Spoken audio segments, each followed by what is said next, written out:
খালেদা বেগম জি আর কিছু হলে দায় নিবে সরকার। আচ্ছা তুমি বলো, ওনার বিরুদ্ধে 190টা মামলা করা ঠিক হয়েছে?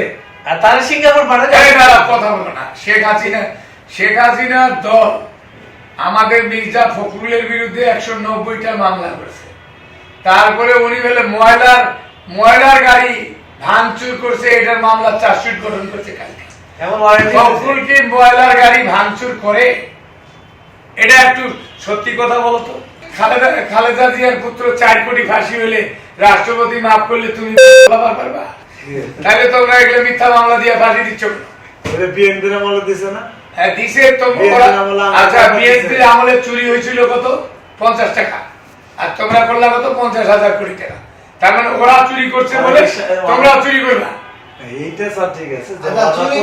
আমার ভাই এমপি, এখন আমার আরেক ভাই কিন্তু প্রতিমন্ত্রী, তারা 5,000 কোটি টাকা করে চুরি করছে।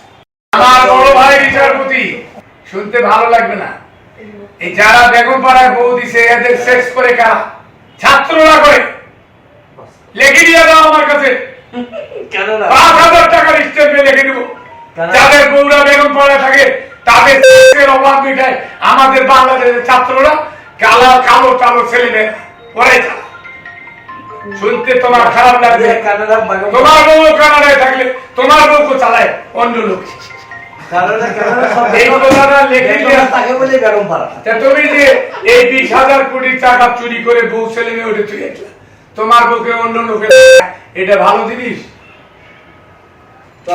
আমার চাকরি খাইয়া বললাম আমি তাড়াতাড়ি আমেরিকা চলে যাবো। আল্লাহ বাঁচাক, আমার 6টা দেশে ভিসা আছে। আসতে জন্য কাদের সিদ্দিকীকে তো 200 কোটি টাকা ঘুরে দিছে শেখ হাসিনা। তুমি কিছু বললো না, আস্তে করে আমার বাড়িতে চলে আসো, না হলে আমার জবাই করে দিলা। যাও শেখ হাসিনার কাছে শুনিয়া এই 10-15 দিন 1-2 মাস আগে 200 কোটি টাকা কাদের সিদ্দিকীকে ঘুরে দিছে শেখ হাসিনা। এই যে আমাদের যে ওই যে আমরা যে লোক মেরে ফেললাম, সেখানেও শফিউদ্দিনকে 75 কোটি টাকা ঘুরে দিছে। আমার বন্ধু চিটাং ডিসি যাইয়া হুজুরের পা সালাম করে 75 কোটি টাকা ঘুরে দিছে। শেখ হাসিনা ঘুষের টাকা পাঠাইছে। কইলাম তো হইব। ওই যে মৌলানা শফিনা কি যেন ছিল, হেফাজতে 75 কোটি টাকা ঘুরে দিছে আমার সামনে। মেজবা, তুমি মেজবার কাছে জিজ্ঞাসা করো, চিটাং ডিসি ছিল, সে যাই তার পা সালাম করছে হেফাজতের ওই আমিরের। 75 কোটি টাকা ঘুষ দিছে তাকে, যে আপনি একটু চুপ থাকেন। তুমি কি রাজনীতি বুঝো? এরশাদ সাহেবের কে মারছে? শেখ হাসিনা এবং রওশন এরশাদ মিলে মারছে। তারপরে কইছে শেখ হাসিনার উদ্দেশ্য করে, তারপরে তো আর মন্ত্রিত্ব থাকে। শেখ হাসিনার কাছে 2 বার পদত্যাগ দিছি, পাগলা উনি বলে পাগলার জন্য চাকরি না ছাড়ে। এই 3 বার পদত্যাগ পত্র জমা দিছি, আবার দিব 2-4 দিন পরে। আপনি বুঝবেন না আমার কথা। শেখ হাসিনাই ছাড়বা দিচ্ছে, আমি তো পদত্যাগ দিচ্ছি তোমার কাছে দিচ্ছি, তুমি শেখ হাসিনা কি অ্যাকসেপ্ট করে দাও? তোমার কাছে দেই না। আমি বলছি তাহলে তোমরা এই ভুলগুলা করলা কেন 20 বছরে? আজকে 17 জন ছাত্র শিবিরের সভাপতি কেন সচিব? জবাব দিতে পারবেন? আপনি পারবেন না? এটা আপনার কাছে জানাও, আমার মূর্খতা ছাড়া কিছু।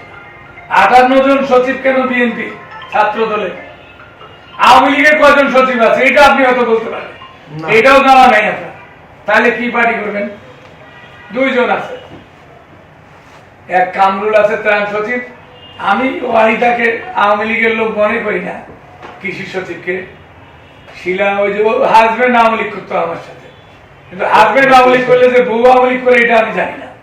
ওয়াহিদা আওয়ামী লীগ করে, কিন্তু প্রধানমন্ত্রী পিএস থাকাতে ওর হাজবেন্ডকে কিন্তু কোন সরকারি চাকরি না, কিচ্ছু না, হঠাৎ করে বার্কের চেয়ারম্যান হিসেবে বসাই দিচ্ছে। হ্যাঁ, এটা প্রকল্পে চাকরি করতো তো। সে কিন্তু ভালো সায়েন্টিস্টও না, অথচ এখন সায়েন্টিস্টদের সায়েন্টিস্ট সারা বাংলাদেশের গবেষণা পরিচালনা। ডক্টর মুসিউর রহমানের নাকি ভাগ্নি বলে, আপন ভাগিনী না, কোন অ্যাডভাইজার আওয়ামী লীগ না।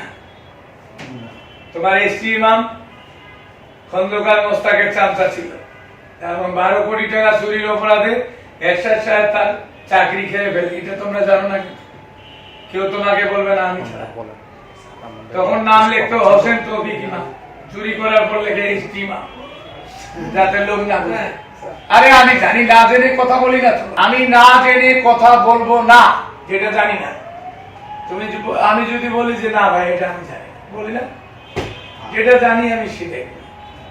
তোমরা নেটে সার্চ দাও, খন্দকার এই মোস্তাকের মন্ত্রিসভা গঠন করছে কে, এখন দাও দেখি। 23টি বাচ্চাকে হাসিনা ইয়া করলো কেন, উপদেষ্টা করলো কেন, তাও আবার প্রশাসন সম্পর্কিত। মানে রাইতে ঘর চুরি করে কাকে কয়টা দেবেন, গণতন্ত্র না তো। গণতন্ত্র হলো নির্বাচনে ভোটে যে জিতবে তাকে দিবেন। এখন আপনি, তবে আমার সময় নির্বাচন আমি ভোট চুরি করে দিছি আওয়ামী লীগকে। আমি জেলা প্রশাসক ছিলাম, ভোট করছে 7টা, দিছি 47টা করে। আমি নিজে চুরি করে দিছি আওয়ামী লীগকে ভোট, তখন আমি জেলা প্রশাসক ছিলাম। কত সালে? 2012, 13, 14 ওই নির্বাচনটা আমি করেছি। আর এইবারের ভোট আমার বউ চুরি করে দিছে। আমার বউ আমার ফোন করলো যে পুলিশের এসপি ডিসি চুরি করতে আসছে। আমি বললাম ঠিক আছে তুমি রাইতে চুরি করতে দাও, কারণ না দিলে মারবে। এক অফিসার দিয়ে দেয় চুরি করতে দেয়, তাকে মারে হাত পা ভাঙি দিছে। তা আমার ওয়াইফও কত মারে ভাঙি দিত। সে ভাগ্য ভালো যে আমাকে বলছে হ্যাঁ তোমার বলছে চুরি করতে দাও। ভোট যে চুরি হয়েছে এটি কি আপনার কাছে মিথ্যা মনে হয়? তাহলে ঠিক আছে, এটা সত্যি। হ্যাঁ তাহলে ভোট চুরি করে ক্ষমতা আছে, এটা গণতন্ত্র হরণ করলেন না। তাহলে আমি তো মাইসের বউ চুরি করে নিয়ে যাই ব্যবহার করবো, তাহলে আমাকে ধরবেন কেন? আমি সবার বউ চুরি করে নিয়ে যাবো, আমার কথা পরিষ্কার। এলো খবরের কাগজ, নিখাত, নির্ভীক, নিরপেক্ষ।